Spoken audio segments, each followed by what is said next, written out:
For the distributive property, we started with an expression like this one that has a parenthesis, and we ended up with an expression like this one that doesn't have a parenthesis. Common factor is actually the opposite. We're going to start with this expression that doesn't have a parenthesis, and we're going to convert it into an expression that has a parenthesis.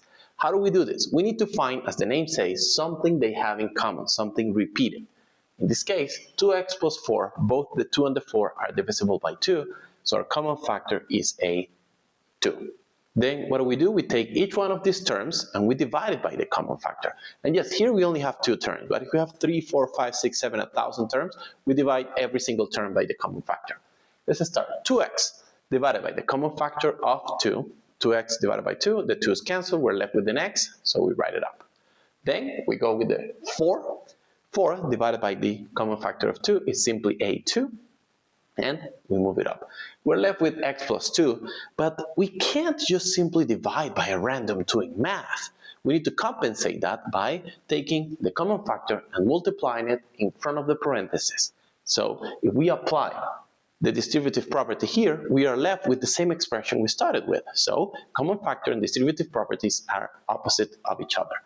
Then, let's do a harder example. Now we have 6x squared minus 9x.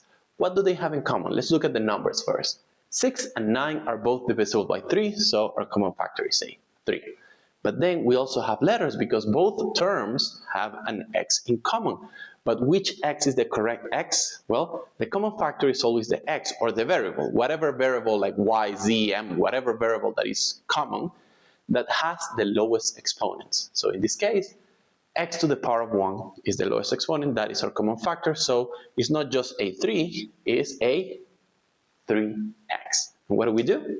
We divide every single term. 6x squared divided by the common factor of 3x, we get 2x, and we put it in our answer. Then we have 9x divided by the common factor of 3x is just 3, and we put it there. And finally, don't forget to balance it, putting the common factor in front of the parentheses as a multiplication. You can check with distributive property, we're left with the same expression. So how do we do common factor? We find something that every term has in common, we divide every term by that common factor, and finally multiply it in front of the parentheses.